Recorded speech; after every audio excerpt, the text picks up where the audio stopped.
오늘 말씀의 제목은 곤경에 처했을 때 점검해야 할 것, 곤경에 처했을 때 점검해야 할 것이란 제목으로 말씀을 드리겠습니다. 우리가 살아가면서 곤경에 처할 때가 있습니다. 자기의 잘못이나 또 실수로 우리가 곤경에 처하기도 하고, 때로는 다른 사람이 나를 배신함으로 말미암아 다른 사람의 배신으로 어려움을 겪기도 하고, 또 내가 잘못된 판단을 함으로 말미암아 어려움을 당하기도 하지요. 때로는 자만하다가 환난을 만나기도 하고, 너무 잘난 체를 하다가 자기 꾀에 빠져서 자기가 스스로 곤경에 처하게 되는 그런 일들도 경험하게 됩니다. 오늘 우리가 읽은 성경 말씀에는 솔로몬의 뒤를 이어서 그의 아들 르호보암이 왕이 되는 장면이 나오고 있어요. 그런데 이 르호보암이 곤경에 처하게 됩니다. 바로 아버지가 그토록 강성하게 키워왔던 이스라엘 왕국이 분열에 처할 위기 앞에 놓였기 때문이죠. 자기의 판단 하나로 왕국이 하나가 될 수도 있고 둘로 쪼개질 수도 있는 이 곤경 앞에 서게 되었다는 것입니다. 그러나 결국 르호보암은 아버지가 이룩해 놓은 이 영광과 평화를 지키지 못합니다. 이스라엘 왕국이 두 개의 왕국으로 분열되는 과정에 가장 큰 역할을 하는 어리석음을 범하게 되기 때문이죠. 오늘 말씀을 통해서 저는 곤경에 처했을 때 우리가 점검해 보아야 할 것이 무엇인지 살펴보고, 또 곤경을 예방할 뿐만 아니라 거기에 빠졌을 때 회복할 수 있는 길이 무엇인지를 찾아보려고 합니다. 저와 여러분에게 은혜가 되시기를 간절히 축원합니다. 솔로몬 왕이 죽었습니다. 이스라엘 역사에서 가장 지혜롭고 부강한 나라를 세웠던 왕, 이 솔로몬이 때가 돼서 열조의 하나님께로 돌아가게 됐습니다. 근데 잠언과 전도서를 쓰고 하나님이 주신 지혜로 왕국을 다스렸고 수많은 나라들의 왕들에게 존경을 받았던 이 솔로몬이 말년에 타락하고 말았다. 참 우리가 중요한 것은 뒤로 갈수록 말년이 될수록 더 좋아야 되는데 이때 타락하면 답이 없는 것 같아요. 이 솔로몬이 왜 타락했을까요? 그 이유는 그가 거느린 수많은 후궁과 첩들로 인한 것이었다. 그래서 열왕기상 11장 3절 이하의 말씀을 보면 이렇게 기록되어 있어요. 왕은 후궁이 700명이요 첩이 300명이라 1000명의 여인을 거느린 거죠. 그의 여인들이 왕의 마음을 돌아서게 하였더라. 솔로몬의 나이가 많을 때 그의 여인들이 그의 마음을 돌려 다른 신들을 따르게 하였으므로 왕의 마음이 그의 아버지 다윗의 마음과 같지 아니하여 그의 하나님 여호와 앞에서 온전하지 못하였으니 이는 시돈 사람의 여신 아스다롯을 따르고 암몬 사람의 가증한 밀곰을 따름이라. 여러분 그렇습니다. 르호보암이 당한 고난은요 사실 그의 아버지 솔로몬의 범죄로부터 비롯된 것이었다. 우리가 곤경에 처했을 때 제일 먼저 점검해 보아야 할 것이 바로 하나님께 불순종한 것이 없는가, 이걸 살펴봐야 된다는 거예요. 하나님께 불순종한 삶은 반드시 곤경이란 결과로 우리 삶을 괴롭히게 돼 있다는 거죠. 솔로몬은 이방 여인들을 첩으로 맞아들이고 그들의 꼬임에 넘어가서 하나님이 가장 싫어하시는 우상을 숭배하게 됩니다. 하나만 섬긴 게 아니에요. 당시 가나안의 다산의 상징이요 전쟁의 여신이었던 아스다롯을 섬겼는데 이 여신을 위해서는 성소를 세우도록 명령까지 내리죠. 또한 암몬 사람들의 민족신인 밀곰을 섬겼는데 그에게 제사드리는 장소를 세우게 했습니다. 그뿐만이 아닙니다. 모압 사람들이 가장 중요하게 여기는 그모스라는 신을 섬기면서 제단을 짓게 했고, 그리고 암몬 자손의 가증한 몰록 신을 섬기는 산당을 만들어서 거기서 제사를 지내도록 했다는 거예요. 여러분 이 몰록이라는 신은요 아이들을 잡아서 인신 번제를 받는 신이에요. 아이들을, 어린아이들을, 철 모르는 아이들을 제물로 바치게 하는 아주 가증한 신으로 하나님이 가장 싫어했던 신이었죠. 그러니 이렇게 많은 이방의 신을 솔로몬이 말년에 섬겼으니 이쯤 되면 하나님 앞에서 막 가자는 거죠. 그냥 막 가자는 것이죠. 하나님은 솔로몬이 저지른 이 악행 때문에 솔로몬에게 고통을 주십니다. 에돔 사람인 하닷을 일으켜서 솔로몬의 대적이 되게 하셨고, 또 르손이라는 자가 수리아의 왕이 되어서 솔로몬을 괴롭히게 하셨어요. 그럼 좀 깨달아야 되는데 깨닫지 못해. 그러니 오늘 말씀에 등장하는 이 여로보암을 들어서 솔로몬 왕을 대적하게 하십니다. 여로보암은 사실 솔로몬의 신하인 느밧의 아들이었어요. 싸움을 잘하는 큰 용사라고 성경에는 표현이 되어 있습니다. 이 사람이 성실하게 책임을 잘 감당하니까 이 여로보암을 신뢰한 솔로몬은 그에게 요셉 족속을 감독해서 다윗의 성읍을 수축하는 일을 맡깁니다. 그런데 그 당시에 하나님의 선지자로 쓰임받았던 아히야라는 선지자가 길을 가다가 여로보암을 만나죠. 그리고 하나님께서 주신 예언의 말씀을 그에게 전하게 되는 겁니다. 열왕기상 11장 30절 말씀에 아히야가 자기가 입은 새 옷을 잡아 12조각으로 찢고 여로보암에게 이르되 너는 10조각을 가지라. 이스라엘 하나님 여호와의 말씀이 내가 이 나라를 솔로몬의 손에서 찢어 빼앗아 10지파를 내게 주고 오직 내 종 다윗을 위하고 이스라엘 모든 지파 중에서 택한 성읍 예루살렘을 위하여 한 지파를 솔로몬에게 주리니 이는 그들이 나를 버리고 시돈 사람의 여신 아스다롯과 모압의 신 그모스와 암몬 자손의 신 밀곰을 경배하며 그의 아버지 다윗이 행함 같지 아니하여 내 길로 행하지 아니하며 나 보기에 정직한 일과 내 법도와 내 율례를 행하지 아니함이로다. 그렇습니다. 여러분. 결국 이 예언의 말씀을 들은 여로보암은 솔로몬에게 미움을 사게 되죠.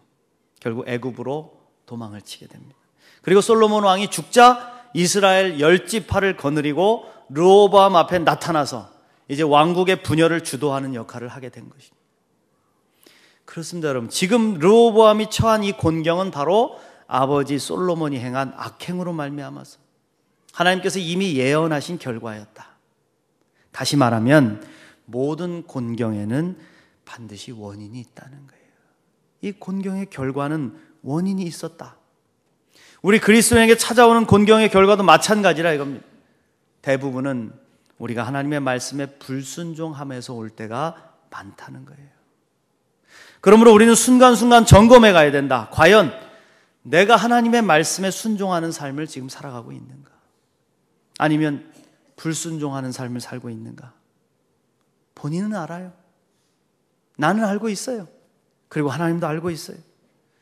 내가 만약에 불순종하는 삶을 살고 있다면 얼른 순종의 길로 돌아서야 된다. 그러면 우리는 위기를 극복할 수가 있다는 겁니다.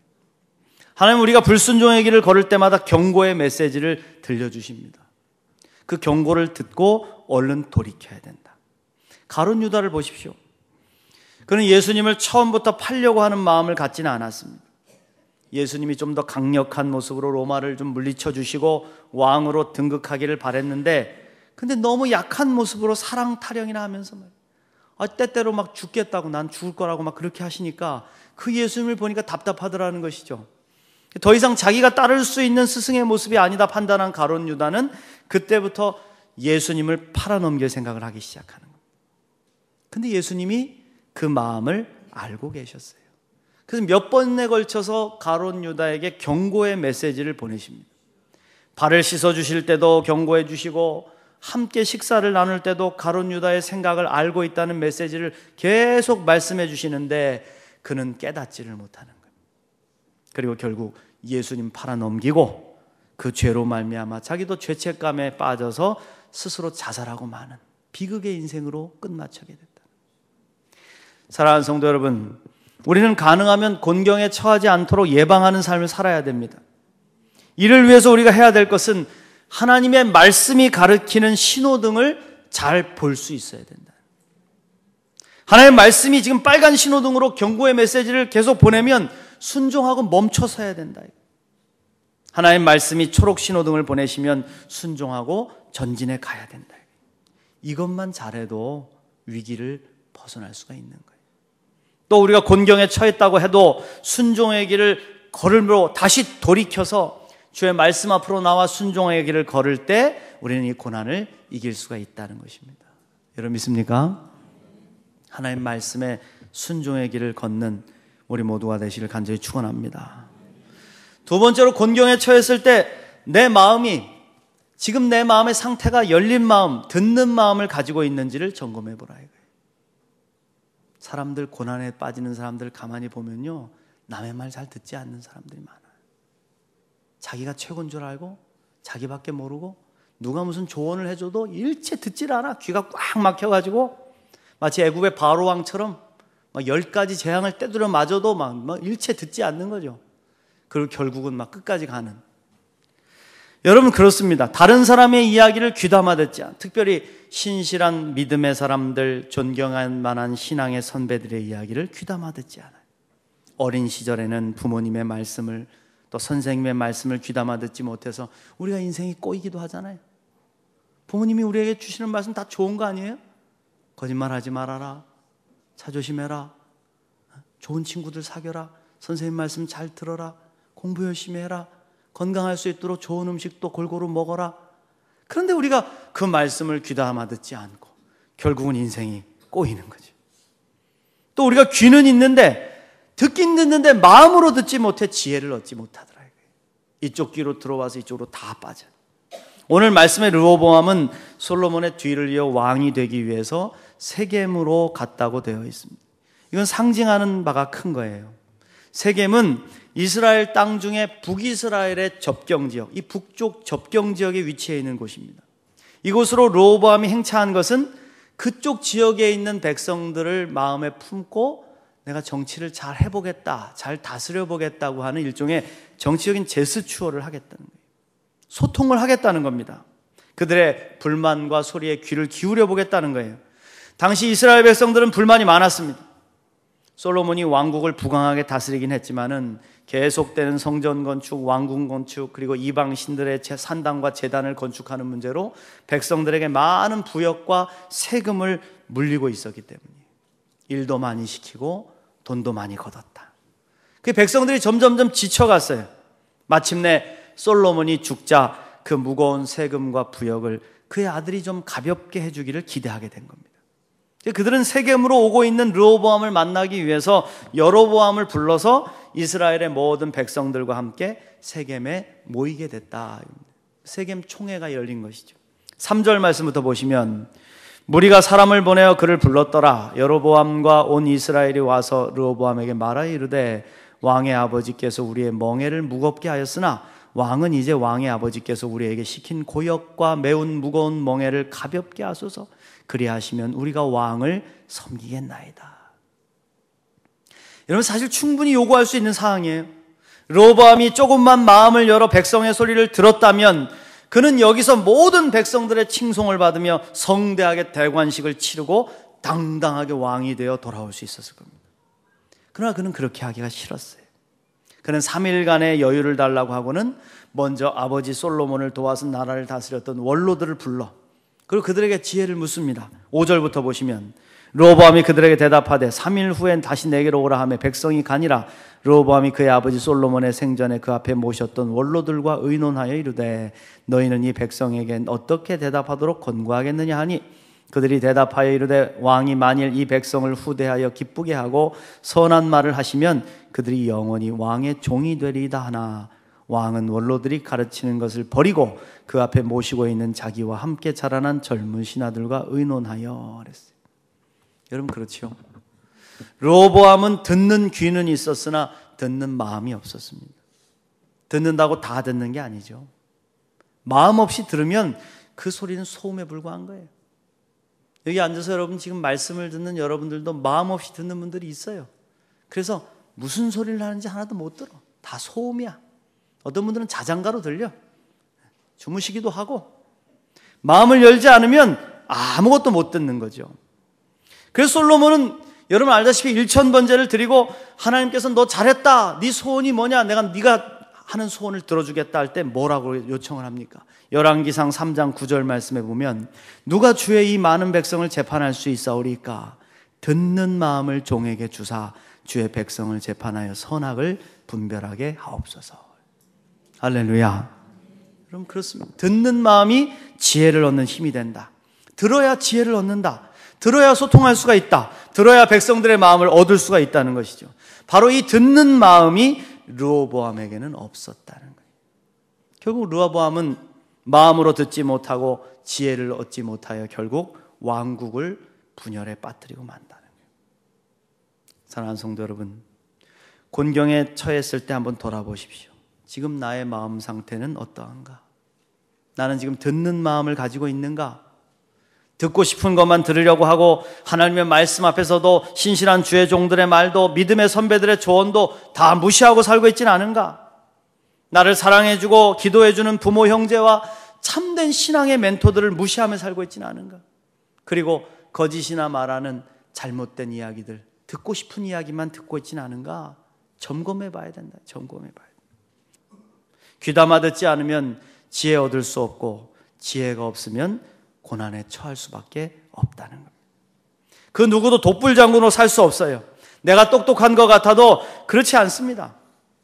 이걸 겸손히 인정하고 인생의 선배들의 말과 신실한 신앙인들의 조언, 또 하나님께서 다른 사람을 통해서 내게 들려주시는 이야기에 귀를 기울일 수 있어야 된다. 마음을 열어 들음으로 사람도 얻고 고난도 이겨내는 우리 모두가 되시길 간절히 축원합니다. 마지막으로 우리가 곤경에 처했을 때 나의 삶이 자비와 긍휼을 실천하는 삶, 사랑을 실천하는 삶을 살았는지 한번 점검해 보라는 거예요. 참 중요한 거죠.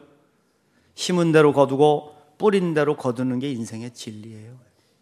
내가 준 대로 받고 행한 대로 당하는 것이 당연합니다. 인생 여러분 아무도 알 수 없어요. 내가 지금 어떤 모습으로 서게 될지, 또 지금 부족해 보이는 저분이 어떤 모습으로 성공할지 아무도 모릅니다.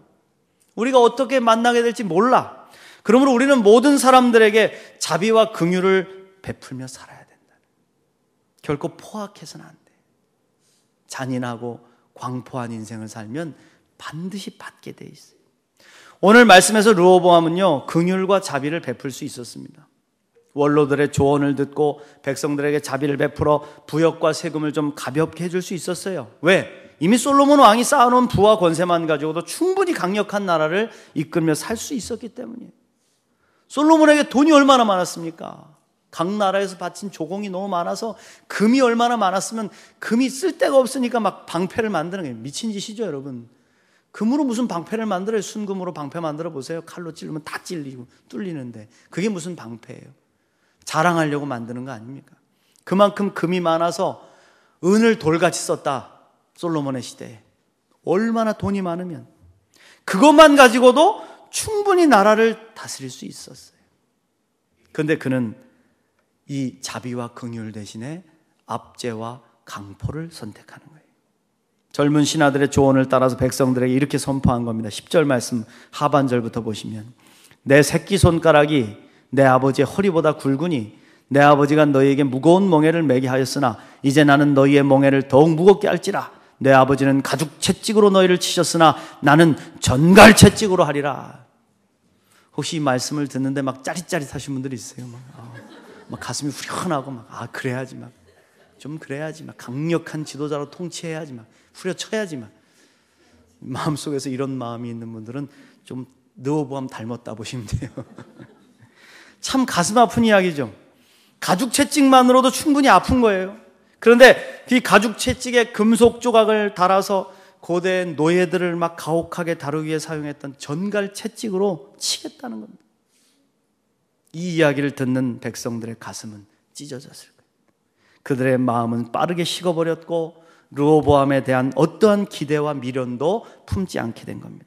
결국 이스라엘의 10지파는 여로보암을 왕으로 세우고 르호보암이 보낸 감독자를 돌로 쳐 죽입니다.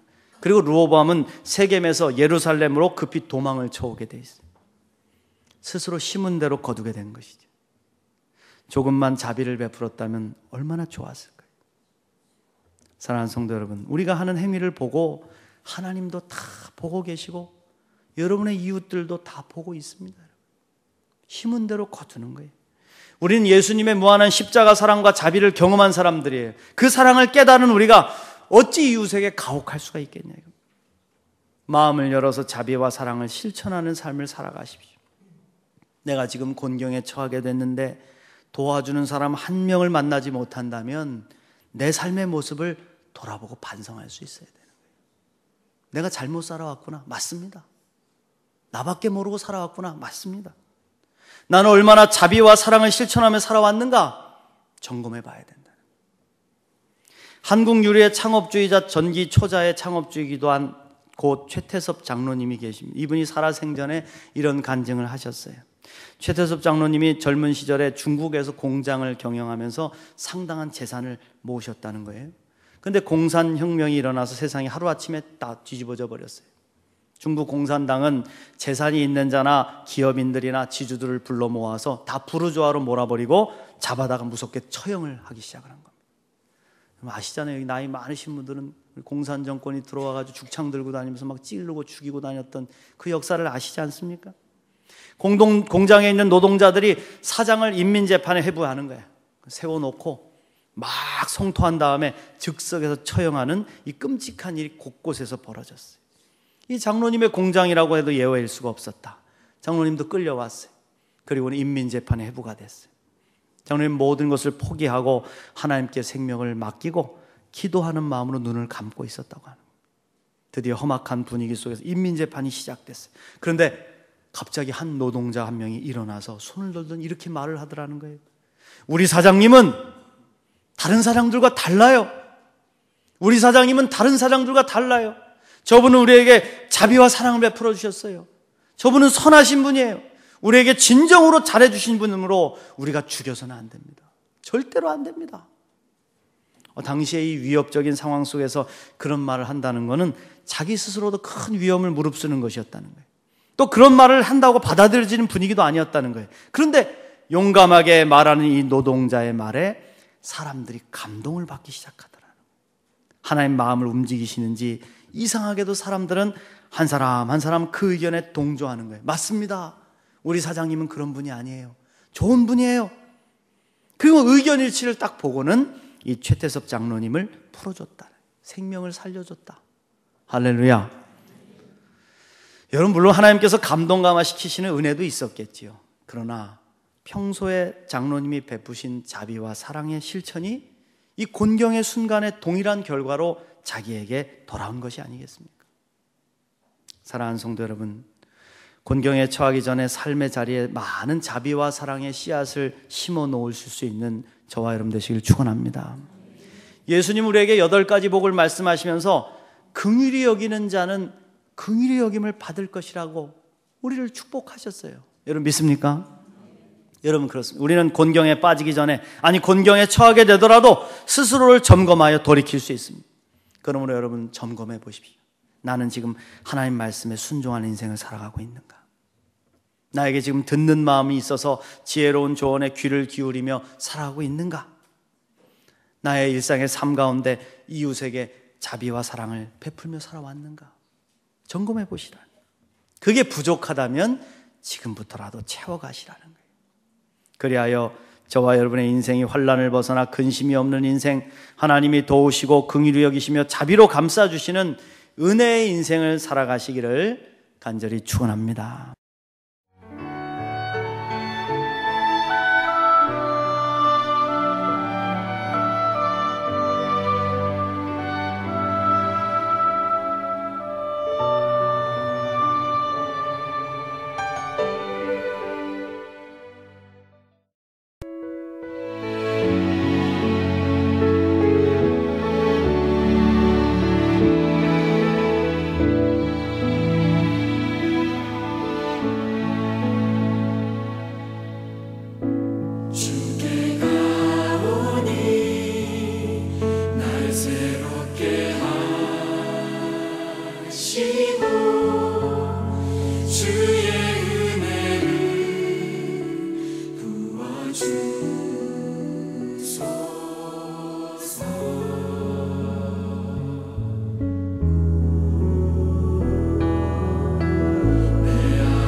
벗어지리라.